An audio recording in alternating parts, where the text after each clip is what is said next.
ਭਾਰਤ ਵਿੱਚ ਸਿੱਖਾਂ ਤੇ ਕਿਸਾਨਾਂ ਤੇ ਹੋ ਰਹੇ ਤਸ਼ੱਦਦ ਖਿਲਾਫ ਕੈਨੇਡਾ ਦੀ ਰਾਜਧਾਨੀ ਵਿਖੇ ਰੋਸ ਪ੍ਰਦਰਸ਼ਨ।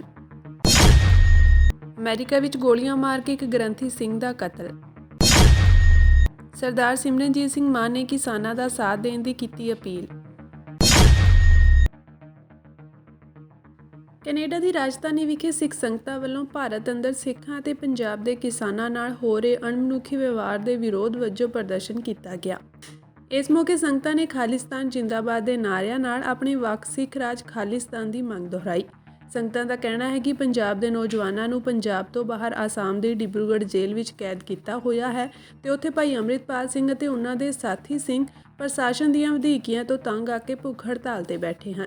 ਉਹਨਾਂ ਕਿਹਾ ਕਿ ਉਹਨਾਂ ਨੂੰ ਪੰਜਾਬ ਲਿਆਉਣਾ ਚਾਹੀਦਾ ਹੈ, ਪਰ ਸਰਕਾਰਾਂ ਅਜਿਹਾ ਕਰਨਾ ਨਹੀਂ ਚਾਹੁੰਦੀਆਂ। ਦੂਜੇ ਪਾਸੇ ਕਿਸਾਨਾਂ ਦੀ ਗੱਲ ਕਰਦਿਆਂ ਸਿੱਖ ਸੰਗਤਾਂ ਨੇ ਕਿਹਾ ਕਿ ਪੰਜਾਬ ਦੇ ਕਿਸਾਨ ਜਿਨ੍ਹਾਂ ਨੂੰ ਅੰਨਦਾਤਾ ਕਿਹਾ ਜਾਂਦਾ ਉਹਨਾਂ ਦੀਆਂ ਮੰਗਾਂ ਨਹੀਂ ਮੰਨੀਆਂ ਜਾ ਰਹੀਆਂ ਤੇ ਮੰਗਾਂ ਮਨਵਾਉਣ ਜਾ ਰਹੇ ਕਿਸਾਨਾਂ ਨੂੰ ਰਾਹ ਵਿੱਚ ਹੀ ਰੋਕ ਕੇ ਨਾ ਸਿਰਫ ਉਹਨਾਂ ਦੀ ਬੋਲਣ ਦੀ ਆਜ਼ਾਦੀ ਖੋਈ ਜਾ ਰਹੀ ਹੈ, ਸਗੋਂ ਉਹਨਾਂ ਤੇ ਹਮਲੇ ਵੀ ਕੀਤੇ ਜਾ ਰਹੇ ਹਨ। ਇਹ ਵਾਅਦਾ ਸਾਡਾ ਤੁਹਾਡੇ ਨਾਲ, ਇਹ ਵਾਅਦਾ ਸਾਡਾ ਆਪਣੇ ਉਹਨਾਂ ਸ਼ਹੀਦਾਂ ਦੇ ਨਾਲ ਜਿਨ੍ਹਾਂ ਦਾ ਕਤਲ ਤੁਸੀਂ ਕੈਨੇਡਾ ਦੀ ਧਰਤੀ ਤੇ ਆ ਕੇ ਵੀ ਕੀਤਾ। ਇਹ ਵਾਅਦਾ ਕਿ ਉਹ ਉਹਦੇ ਮਨੁੱਖੀ ਹੱਕਾਂ ਦੀ ਰਾਖੀ ਕਰੇ, ਪਰ ਤੁਸੀਂ ਸਾਡੇ ਮਨੁੱਖੀ ਹੱਕਾਂ ਦਾ ਜਿਹੜਾ ਘਾਣ ਆ ਕੱਲਾ ਪੰਜਾਬ 'ਚ ਨਹੀਂ ਕਰਦੇ, ਤੁਸੀਂ ਪਾਕਿਸਤਾਨ ਦੇ ਵਿੱਚ ਬੈਠੇ ਸਿੰਘਾਂ ਦੇ ਉੱਤੇ ਗੋਲੀ ਚਲਾ ਕੇ ਵੀ ਕਰਦੇ ਹੋ। ਤੁਸੀਂ ਅਵਤਾਰ ਸਿੰਘ ਖੰਡੇ ਨੂੰ ਇੰਗਲੈਂਡ ਦੇ ਵਿੱਚ ਆਪਣੀਆਂ ਸਪਾਈ ਏਜੰਸੀਆਂ ਰਾਹੀਂ ਗੋਲੀਆਂ ਦੇ ਕੇ ਮਰਵਾ ਰਹੇ ਹੋ। ਤੁਸੀਂ ਗੁਰਪਤਵੰਤ ਸਿੰਘ ਪੰਨੂ ਦੀ ਸਪਾਰੀ FBI ਦੇ ਅੰਡਰਕਵਰ ਏਜੰਟ ਨੂੰ ਦੇ ਕੇ ਕਹਿੰਦੇ ਹੋ ਕਿ ਇਹ ਬੰਦਾ ਮਾਰਨਾ, ਤੇ ਜੇ ਤੂੰ ਇਹ ਬੰਦਾ ਮਾਰਤਾ ਤੈਨੂੰ ਹਰ ਮਹੀਨੇ ਦੇ 3 ਜਾਂ 4 ਟਾਰਗੇਟ ਦੇਵਾਂਗੇ। ਤੁਹਾਡੇ ਇਹ ਜਿਹੜੇ ਜ਼ਾਲਮਾਨਾ ਮਨਸੂਬੇ ਆ, ਤੁਸੀਂ ਸਰਦਾਰ ਹਰਦੀਪ ਸਿੰਘ ਨਿੱਜਰ ਨੂੰ ਗੁਰਦੁਆਰਾ ਸਾਹਿਬ ਦੀ ਹਦੂਦ ਦੇ ਵਿੱਚ ਸ਼ਹੀਦ ਕੀਤਾ। ਤੁਸੀਂ ਹੋਰ ਸਿੱਖ ਕਾਰਕੁਨਾਂ ਨੂੰ ਡਰਾ ਰਹੇ ਹੋ, ਉਹਨਾਂ ਦੀਆਂ ਪਿੱਛੇ ਬਸਦੀਆਂ ਜਿਹੜੀਆਂ ਫੈਮਲੀਆਂ ਉਹਨਾਂ ਨੂੰ ਡਰਾ ਰਹੇ ਹੋ, ਪਰ ਆ ਸਿੱਖ ਅੱਜ ਫੇਰ ਵੀ ਖੜੇ ਆ। ਸਾਨੂੰ ਕੋਈ ਡਰ ਨਹੀਂ ਤੁਹਾਡੀਆਂ ਗਿੱਦੜ ਧਮਕੀਆਂ ਦਾ। ਔਰ ਮੇਰੀ ਰਿਕਾਰਡਿੰਗ ਤੁਸੀਂ ਕਰ ਰਹੇ ਹੋ, ਮੈਨੂੰ ਤੁਸੀਂ ਜਾਣਦੇ ਹੋ ਚੰਗੀ ਤਰ੍ਹਾਂ। ਦੱਸ ਦਿਓ ਆਪਣੇ ਉਸ ਜਮੂਰੇ ਨੂੰ, ਉਹਦਾ ਮੈਂ ਹਜੇ ਨਾਂ ਨਹੀਂ ਲੈਣਾ, ਬਹੁਤ ਜਲਦੀ ਦੱਸੂਗਾ ਮੈਂ ਆਨਲਾਈਨ ਆ ਕੇ। ਹਜੇ ਨਾਂ ਨਹੀਂ ਲੈਣਾ, ਉਹਨੂੰ ਦੱਸ ਦਿਓ ਮਨਵੀਰ ਸਿੰਘ ਇੱਥੇ ਹੀ ਖੜਾ, ਤੇ ਉਸੇ ਤਰ੍ਹਾਂ ਉਹਦੀ ਆਵਾਜ਼ ਦੇ ਵਿੱਚ ਦਮ ਹੈ। ਤੇਰੇ 'ਚ ਜਿੰਨਾ ਦਮ ਹੈ ਤੂੰ ਲਾ ਲਾ, ਤੇ ਜਿੱਦਣ ਮੇਰੇ ਅੜਿੱਕੇ ਆਇਆ ਤੇ ਤੇਰੀ ਜੰਮਣ ਵਾਲੀ ਤੈਨੂੰ ਪਛਤਾਊਗੀ, ਉਹਨੂੰ ਦੱਸ ਦਿਓ। ਇਹ ਜਿਹੜਾ ਮੇਰੇ ਖਿਲਾਫ ਤੁਸੀਂ ਕੰਮ ਸ਼ੁਰੂ ਕੀਤਾ, ਮੈਂ ਨਹੀਂ ਟਲਦਾ, ਇੱਥੇ ਹੀ ਖੜਾ ਤੇ ਏਦਾਂ ਹੀ ਜਾਊਂਗਾ। ਜਿੱਥੋਂ ਤੁਹਾਡੀ ਜਿਹੜੀ ਗੋਲੀ ਇੱਧਰ ਨੂੰ ਆਉਣੀ ਆ, ਕੱਲ ਆਉਂਦੀ ਆ, ਅੱਜ ਆਵੇ, ਇਹ ਏਦਾਂ ਹੀ ਆਵਾਜ਼ ਜਿਹੜੀ ਆ ਏਦਾਂ ਹੀ ਗੂੰਜਦੀ ਰਹੂਗੀ। ਤੇ ਮੈਨੂੰ ਇੰਤਜ਼ਾਰ ਆ ਤੁਹਾਡੀ ਉਸ ਗੋਲੀ ਦਾ। ਕੱਲ ਮਾਰਦੇ ਆ, ਅੱਜ ਮਾਰ ਲਓ, ਕੋਈ ਫਰਕ ਨਹੀਂ ਪੈਂਦਾ ਇਹ ਜਾਨ ਦਾ ਜਿਹੜੀ ਸਿਰ ਝੁਕਾ ਕੇ ਨਿਕਲੇ।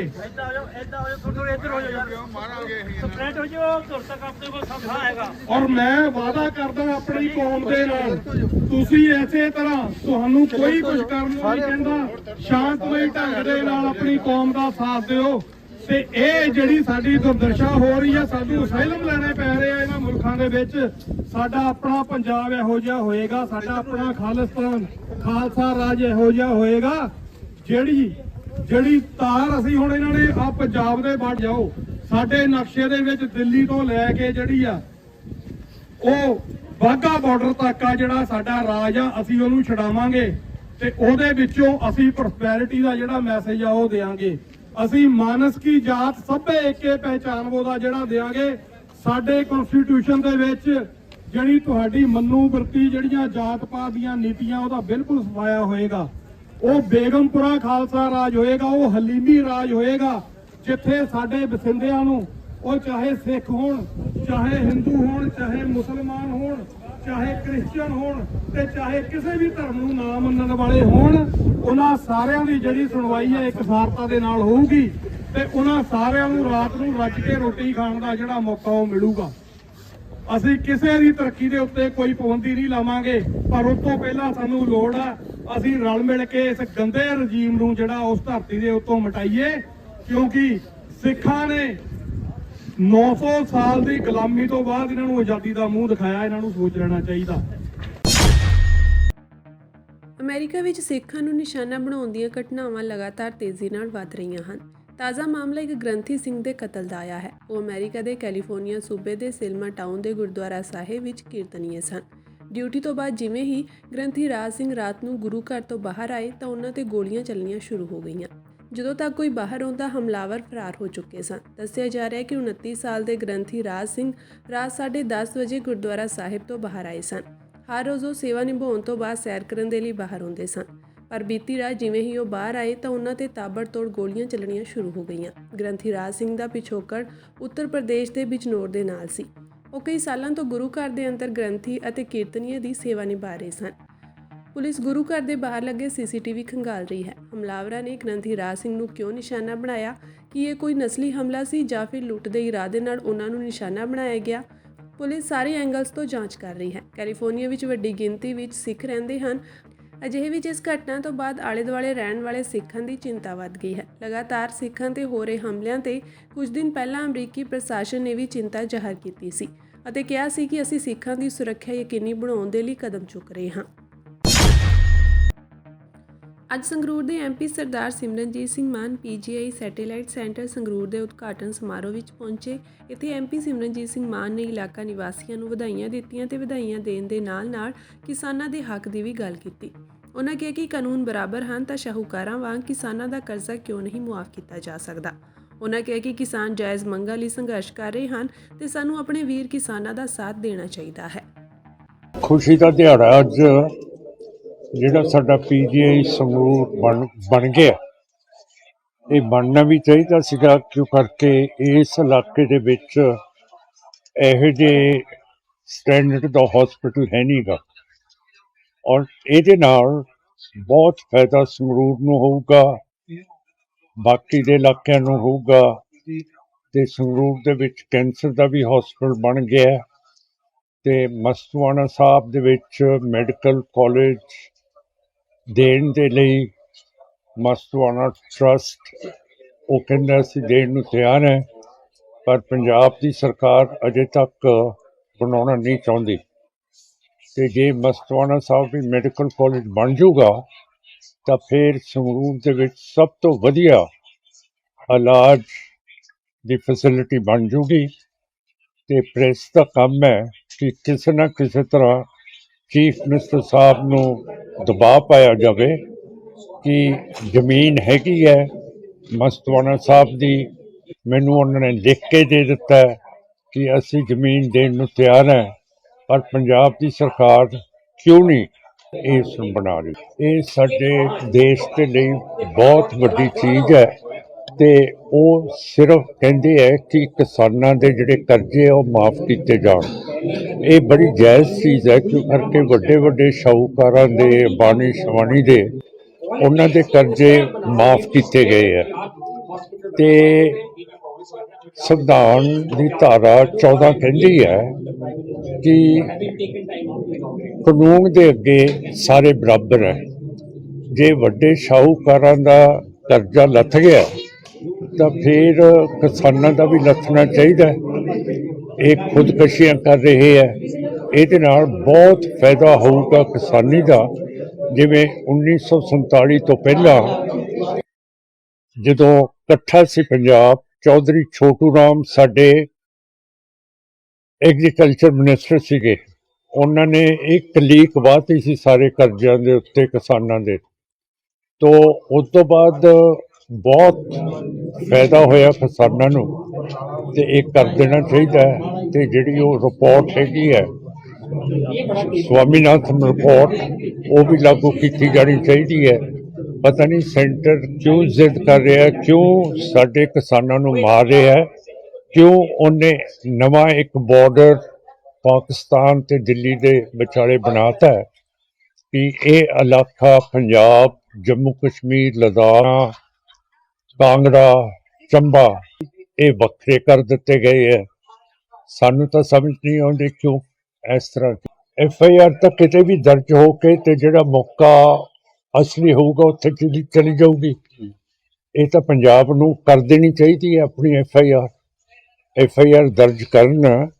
ਤੇ ਜਿਹੜਾ ਵਿੱਚ ਹੋਮ ਮਿਨਿਸਟਰ ਉਹਦੇ ਉੱਤੇ ਵੀ ਕਤਲ ਦਾ ਕੇਸ ਹੋਣਾ ਚਾਹੀਦਾ, ਸਾਜ਼ਿਸ਼ ਦਾ, ਕਿਉਂ ਕਰਕੇ ਸਾਰਾ ਕੁਝ ਇਸ ਨੇ ਕੀਤਾ ਹੈ ਔਰ ਮੋਦੀ ਸਰਕਾਰ ਨੇ ਸੈਂਟਰ ਤੋਂ ਕੀਤਾ ਹੈ।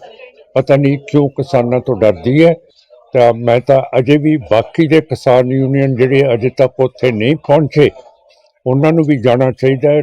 ਲੋਕਾਂ ਦੀ ਮੰਗ ਹੈ ਕਿ ਸਾਰੇ ਕਿਸਾਨ ਯੂਨੀਅਨ ਉੱਥੇ ਪਹੁੰਚਣ, ਤੇ ਜਿਹੜੇ ਨਹੀਂ ਪਹੁੰਚੇ ਉਹਨਾਂ ਨੂੰ ਵੀ ਮੈਂ ਅਪੀਲ ਕਰਦਾ ਕਿ ਉੱਥੇ ਪਹੁੰਚਣ। ਇਹ ਨੈਸ਼ਨਲ ਕ੍ਰਾਈਮ ਰਿਕਾਰਡ ਬਿਊਰੋ ਨੇ ਇੱਕ ਅੰਕੜਾ ਜਾਰੀ ਕੀਤਾ ਹੈ। ਇਸ ਮੁਤਾਬਕ 2017 ਤੋਂ 2022 ਦਰਮਿਆਨ ਹਿਰਾਸਤੀ ਬਲਾਤਕਾਰ ਦੇ 270 ਤੋਂ ਵੱਧ ਮਾਮਲੇ ਦਰਜ ਕੀਤੇ ਗਏ। ਔਰਤਾਂ ਦੇ ਅਧਿਕਾਰ ਕਾਰਕੁਨਾਂ ਨੇ ਇਨ੍ਹਾਂ ਮਾਮਲਿਆਂ ਲਈ ਕਾਨੂੰਨ ਲਾਗੂ ਕਰਨ ਵਾਲੀ ਪ੍ਰਣਾਲੀ ਵਿੱਚ ਸੰਵੇਦਨਸ਼ੀਲਤਾ ਅਤੇ ਜਵਾਬਦੇਹੀ ਦੀ ਘਾਟ ਨੂੰ ਜ਼ਿੰਮੇਵਾਰ ਠਹਿਰਾਇਆ ਹੈ। NCRB ਦੇ ਅਨੁਸਾਰ ਬਲਾਤਕਾਰ ਦੇ ਦੋਸ਼ੀਆਂ ਵਿੱਚ ਪੁਲਿਸ ਕਰਮਚਾਰੀ, ਸਰਕਾਰੀ ਕਰਮਚਾਰੀ, ਹਥਿਆਰਬੰਦ ਬਲਾਂ ਦੇ ਮੈਂਬਰ, ਜੇਲ੍ਹ ਸਟਾਫ, ਰਿਮਾਂਡ ਹੋਮ ਸਟਾਫ, ਉਹਨਾਂ ਥਾਵਾਂ ਦੇ ਲੋਕ ਜਿੱਥੇ ਉਹਨਾਂ ਨੂੰ ਹਿਰਾਸਤ ਵਿੱਚ ਰੱਖਿਆ ਗਿਆ ਸੀ ਅਤੇ ਹਸਪਤਾਲ ਦਾ ਸਟਾਫ ਸ਼ਾਮਿਲ ਹੈ। IPC ਦੀ ਧਾਰਾ 370 ਦੇ ਤਹਿਤ ਹਿਰਾਸਤ ਵਿੱਚ ਬਲਾਤਕਾਰ ਦੇ ਕੇਸ ਦਰਜ ਹਨ। ਇਹ ਕਿਸੇ ਪੁਲਿਸ ਅਧਿਕਾਰੀ, ਜੇਲਰ ਜਾਂ ਕਿਸੇ ਹੋਰ ਵਿਅਕਤੀ ਦੁਆਰਾ ਕੀਤੇ ਗਏ ਬਲਾਤਕਾਰ ਦੇ ਅਪਰਾਧ ਨਾਲ ਨਜਿੱਠਦਾ ਹੈ ਜਿਸ ਕੋਲ ਇੱਕ ਔਰਤ ਦੀ ਕਾਨੂੰਨੀ ਹਿਰਾਸਤ ਹੈ।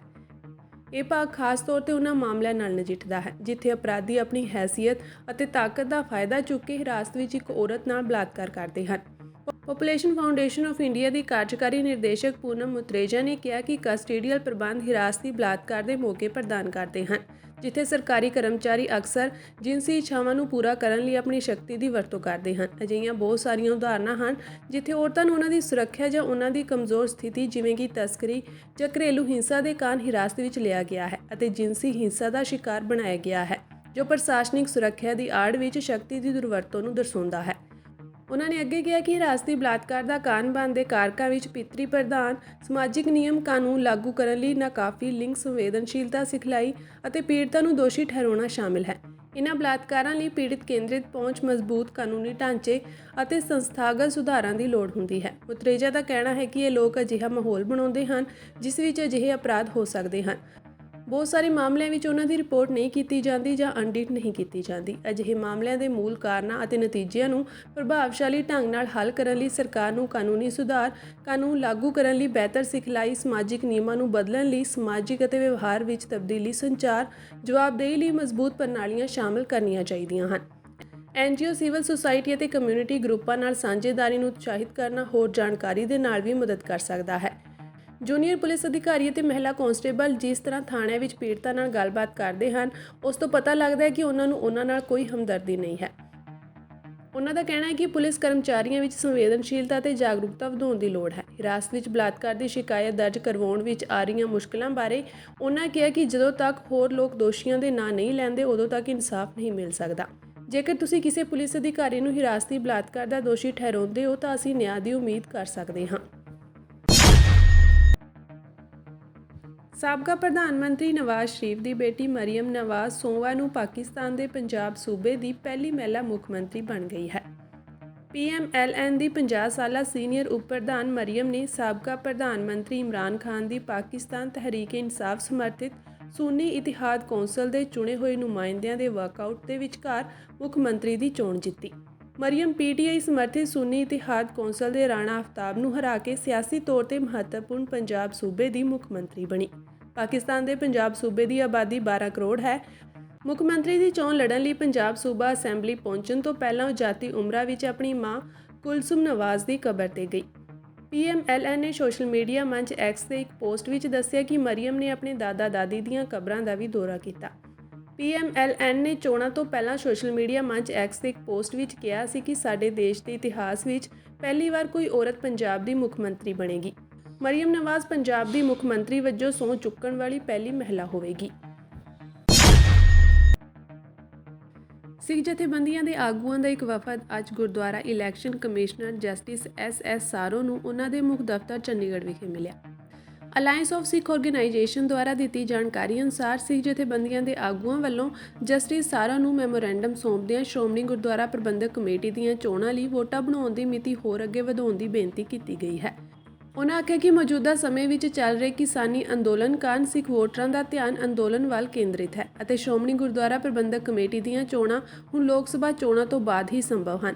ਇਸ ਤੋਂ ਇਲਾਵਾ ਵੋਟਾਂ ਬਣਾਉਣ ਦਾ ਤਰੀਕਾ ਔਖਾ ਹੋਣ ਕਰਕੇ ਪਿਛਲੀਆਂ ਚੋਣਾਂ ਦੇ ਮੁਕਾਬਲੇ ਹੁਣ ਤੱਕ 50% ਵੋਟਰ ਵੀ ਰਜਿਸਟਰ ਨਹੀਂ ਹੋਏ ਹਨ, ਜਿਸ ਕਾਰਨ ਵੋਟਾਂ ਬਣਾਉਣ ਦੀ ਆਖਰੀ ਮਿਤੀ ਜੋ ਕਿ ਹਾਲੇ 29 ਫਰਵਰੀ ਹੈ ਵਿੱਚ ਹੋਰ ਵਾਧਾ ਕਰਨਾ ਬਹੁਤ ਜ਼ਰੂਰੀ ਹੈ।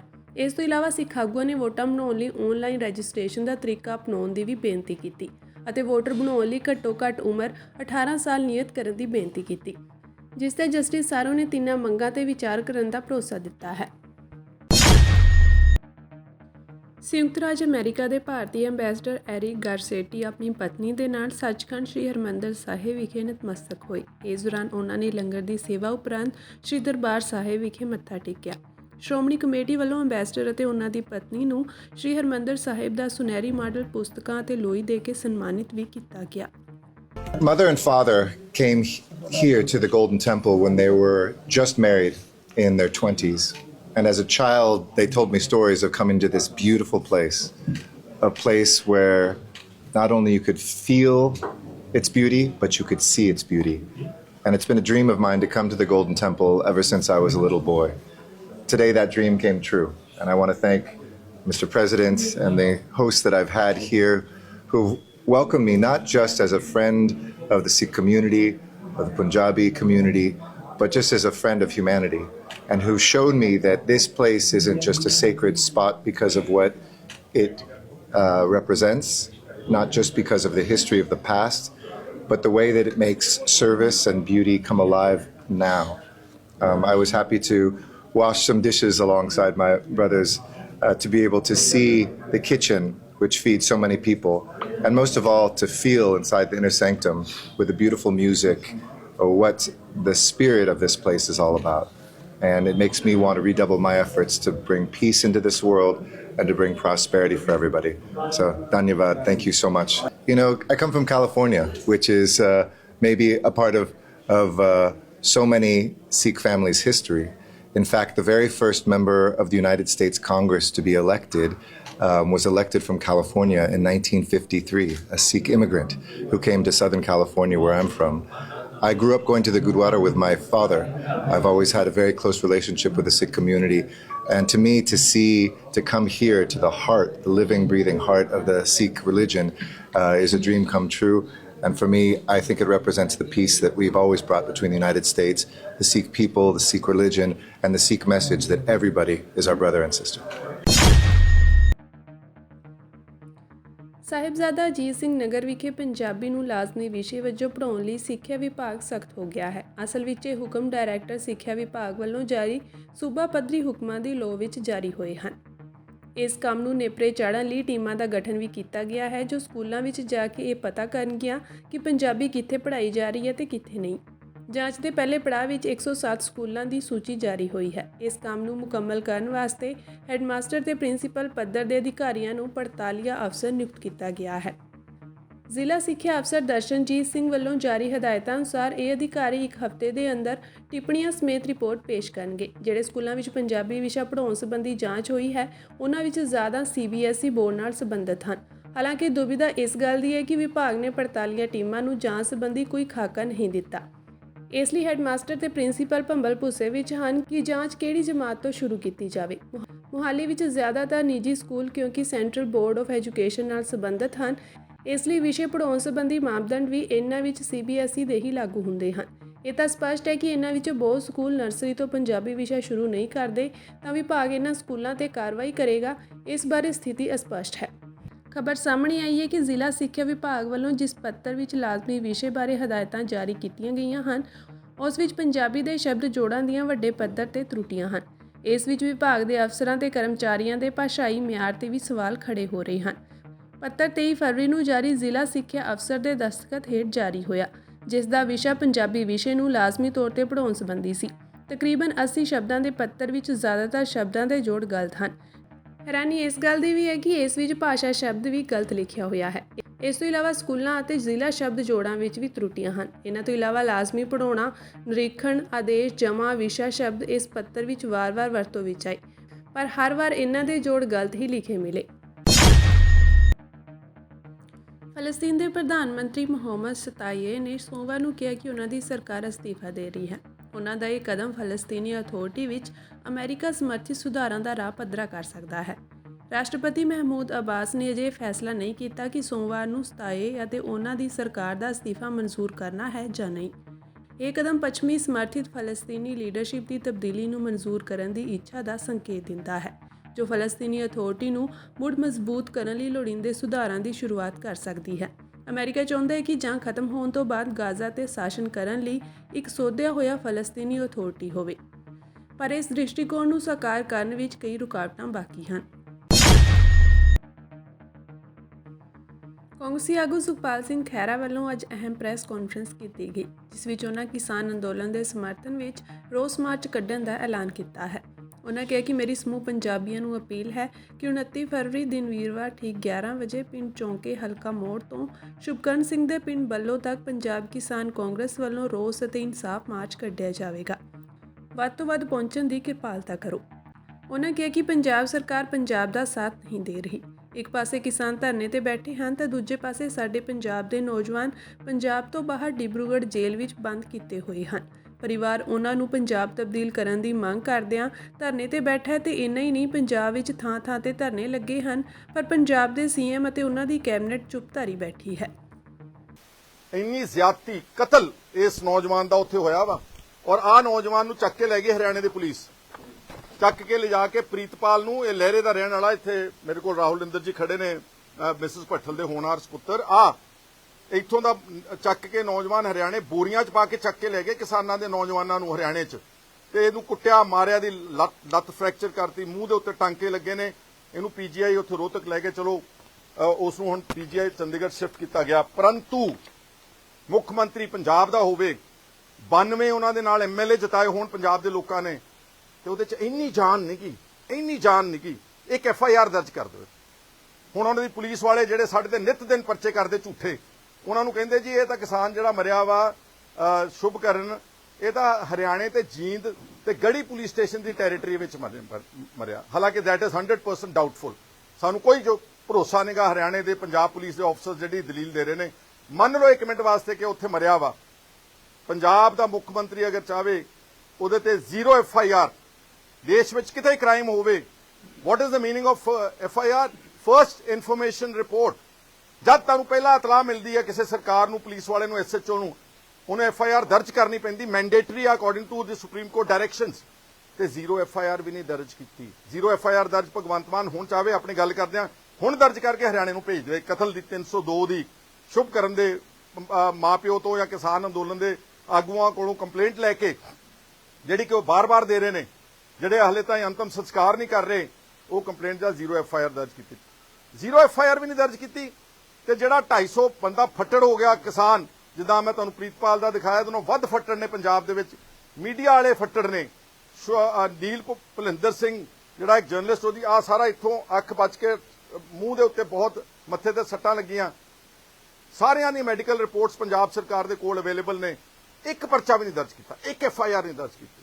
ਜਿਹੜੇ ਅੰਦਰ ਵੜ ਕੇ ਹਰਿਆਣੇ ਵਾਲਿਆਂ ਸਾਡੇ ਟਰੈਕਟਰ ਭੰਨੇ, ਮਸ਼ੀਨਰੀ ਭੰਨੀ, ਜਿਹੜੇ ਸਾਡੇ ਝੰਡਿਆਂ ਨੂੰ ਪੈਰਾਂ ਦੇ ਥੱਲੇ ਰੌਂਦਿਆ, ਨਿਸ਼ਾਨ ਸਾਹਿਬ ਦਾ ਅਪਮਾਨ ਕੀਤਾ, ਉਹਦੀ ਇੱਕ ਐਫਆਈਆਰ ਦਰਜ ਨਹੀਂ ਕੀਤੀ।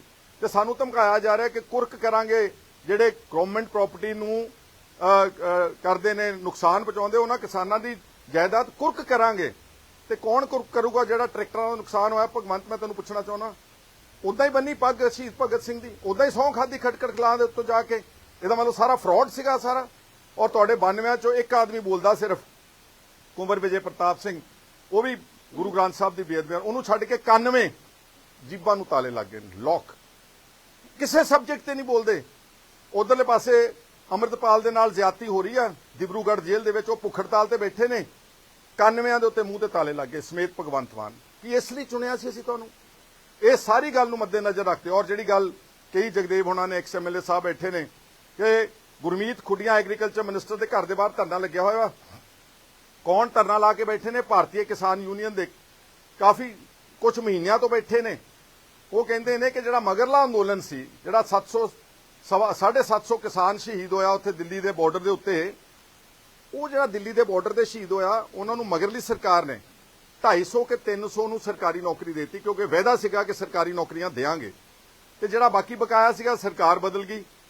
ਤੇ ਭਗਵੰਤ ਜਿਹੜਾ ਕਹਿੰਦਾ ਰੋਜ਼ ਕਿ ਮੈਂ ਮੁਰਗੀ ਦਾ ਵੀ ਦੇਊਂ ਖਮਿਆਜ਼ਾ, ਬੱਕਰੀ ਦਾ ਵੀ ਦਊਂ ਜਿਹੜਾ ਨੁਕਸਾਨ ਹੋਇਆ ਉਹਦੀ ਪੂਰਤੀ ਕਰੂੰਗਾ। ਤੇ ਉਹ ਦਿਓ ਨਾ, ਜਿਹੜੀ ਪਾਲਿਸੀ ਬਣੀ ਹੋਈ ਆ, ਜਿਹੜੇ ਕਿਸਾਨ ਲੰਬੀ ਹਲਕੇ ਦੇ ਵਿੱਚ ਬੈਠੇ ਨੇ ਗੁਰਮੀਤ ਸਿੰਘ ਖੁੱਡੀਆਂ ਦੇ ਘਰ ਦੇ ਬਾਹਰ, ਅਸੀਂ ਉਹਨਾਂ ਦੀ ਵੀ ਇਮਦਾਦ ਕਰਦੇ ਹਾਂ ਕਿ ਉਹਨਾਂ ਸਾਰੇ ਕਿਸਾਨ ਜਿਹੜੇ ਪਿਛਲੇ ਅੰਦੋਲਨ ਵਿੱਚ ਸ਼ਹੀਦ ਹੋਏ ਨੇ, ਮਰੇ ਨੇ, ਉਹਨਾਂ ਦੇ ਬੱਚਿਆਂ ਨੂੰ ਸਰਕਾਰੀ ਨੌਕਰੀਆਂ ਤੇ ਮੁਆਵਜ਼ਾ ਬਣ। ਸ਼੍ਰੋਮਣੀ ਅਕਾਲੀ ਦਲ ਸੰਯੁਕਤ ਦੇ ਪ੍ਰਧਾਨ ਤੇ ਸਾਬਕਾ ਕੇਂਦਰੀ ਮੰਤਰੀ ਸੁਖਦੇਵ ਸਿੰਘ ਢੀਂਡਸਾ ਨੇ ਕੇਂਦਰ ਸਰਕਾਰ ਨੂੰ ਕਿਸਾਨਾਂ ਦੀਆਂ ਮੰਗਾਂ ਪਹਿਲ ਦੇ ਆਧਾਰ ਤੇ ਮੰਨਣ ਦੀ ਅਪੀਲ ਕੀਤੀ ਹੈ। ਉਨ੍ਹਾਂ ਕਿਹਾ ਕਿ ਇਹ ਮਸਲਾ ਹੁਣ ਇਕੱਲਾ ਕਿਸਾਨੀ ਮੰਗਾਂ ਤੱਕ ਸੀਮਿਤ ਨਹੀਂ ਰਿਹਾ ਹੈ, ਬਲਕਿ ਇਹ ਮਾਮਲਾ ਦੇਸ਼ ਦੀ ਏਕਤਾ ਦਾ ਬਣ ਗਿਆ ਹੈ। ਇਸ ਲਈ ਕੇਂਦਰ ਸਰਕਾਰ ਨੂੰ ਤੁਰੰਤ ਕਿਸਾਨਾਂ ਨਾਲ ਗੱਲਬਾਤ ਕਰਕੇ ਉਹਨਾਂ ਦੀਆਂ ਵਾਜਬ ਮੰਗਾਂ ਮੰਨ ਲੈਣੀਆਂ ਚਾਹੀਦੀਆਂ ਹਨ ਤਾਂ ਜੋ ਦੇਸ਼ ਵਿੱਚ ਸ਼ਾਂਤੀ ਅਤੇ ਭਾਈਚਾਰਕ ਸਾਂਝ ਨੂੰ ਕਾਇਮ ਰੱਖਿਆ ਜਾ ਸਕੇ। ਉਨ੍ਹਾਂ ਕਿਹਾ ਕਿ ਹਰਿਆਣਾ ਦੀਆਂ ਹੱਦਾਂ ਤੇ ਪਿਛਲੇ ਕੁਝ ਦਿਨਾਂ ਤੋਂ ਨਿਹੱਥੇ ਕਿਸਾਨਾਂ ਤੇ ਢਾਇਆ ਜਾ ਰਿਹਾ ਤਸ਼ੱਦਦ ਅਣਮਨੁੱਖੀ ਹੈ। ਹਰਿਆਣਾ ਪੁਲਿਸ ਦੀ ਕਾਰਵਾਈ ਵਿੱਚ ਪੰਜਾਬ ਦੇ ਇੱਕ ਨੌਜਵਾਨ ਦੀ ਮੌਤ ਹੋ ਚੁੱਕੀ ਹੈ, ਜਦਕਿ ਕਈ ਕਿਸਾਨ ਗੰਭੀਰ ਜ਼ਖਮੀ ਹੋਏ ਹਨ। ਢੀਂਡਸਾ ਨੇ ਮੁੱਖ ਮੰਤਰੀ ਭਗਵੰਤ ਮਾਨ ਨੂੰ ਹਰਿਆਣਾ ਪੁਲਿਸ ਦੇ ਖਿਲਾਫ ਮਾਮਲਾ ਦਰਜ ਕਰਕੇ ਦੋਸ਼ੀਆਂ ਵਿਰੁੱਧ ਕਾਰਵਾਈ ਦੀ ਵੀ ਮੰਗ ਕੀਤੀ ਹੈ। ਢੀਂਡਸਾ ਨੇ ਹਰਿਆਣਾ ਦੇ ਮੁੱਖ ਮੰਤਰੀ ਮਨੋਹਰ ਲਾਲ ਖੱਟਰ ਨੂੰ ਵੀ ਕਿਸਾਨਾਂ ਵਿਰੁੱਧ ਢਾਏ ਜਾ ਰਹੇ ਤਸ਼ੱਦਦ ਨੂੰ ਤੁਰੰਤ ਬੰਦ ਕਰਨ ਲਈ ਵੀ ਆਖਿਆ ਹੈ। ਉਨ੍ਹਾਂ ਅੱਗੇ ਕਿਹਾ ਕਿ ਸ਼੍ਰੋਮਣੀ ਅਕਾਲੀ ਦਲ ਸੰਯੁਕਤ ਨੇ ਹਮੇਸ਼ਾ ਹੀ ਕਿਸਾਨਾਂ ਤੇ ਮਜ਼ਦੂਰਾਂ ਦੇ ਅਧਿਕਾਰਾਂ ਲਈ ਆਵਾਜ਼ ਬੁਲੰਦ ਕੀਤੀ ਹੈ। ਕਿਸਾਨ ਅੰਦੋਲਨ ਵਿੱਚ ਵੀ ਪਾਰਟੀ ਨੇ ਕਿਸਾਨ ਜਥੇਬੰਦੀਆਂ ਨਾਲ ਮੋਢਾ ਜੋੜ ਕੇ ਕੰਮ ਕੀਤਾ ਅਤੇ ਕਿਸਾਨਾਂ ਦੀਆਂ ਮੰਗਾਂ ਦਾ ਪੁਰਜ਼ੋਰ ਸਮਰਥਨ ਕੀਤਾ ਅਤੇ ਭਵਿੱਖ ਵਿੱਚ ਵੀ ਪਾਰਟੀ ਇਸੇ ਤਰ੍ਹਾਂ ਕਿਸਾਨਾਂ ਦੀ ਹਮਾਇਤ ਕਰਦੀ ਰਹੇਗੀ। ਢੀਂਡਸਾ ਨੇ ਕਿਹਾ ਕਿ ਆਪਣੀਆਂ ਮੰਗਾਂ ਨੂੰ ਲੈ ਕੇ ਸ਼ਾਂਤਮਈ ਢੰਗ ਨਾਲ ਪ੍ਰਦਰਸ਼ਨ ਕਰਨਾ ਹਰੇਕ ਦਾ ਲੋਕਤਾਂਤਰਿਕ ਅਧਿਕਾਰ ਹੈ। ਇਸ ਕਰਕੇ ਕੇਂਦਰ ਅਤੇ ਹੋਰ ਕਿਸੇ ਵੀ ਰਾਜ ਨੂੰ ਆਪਣੇ ਨਾਗਰਿਕਾਂ ਤੋਂ ਇਹ ਅਧਿਕਾਰ ਖੋਣਾ ਨਹੀਂ ਚਾਹੀਦਾ ਹੈ। ਕੇਂਦਰ ਕਿਸਾਨਾਂ ਦੀਆਂ ਮੰਗਾਂ ਨੂੰ ਅਣਦੇਖਿਆ ਨਾ ਕਰੇ।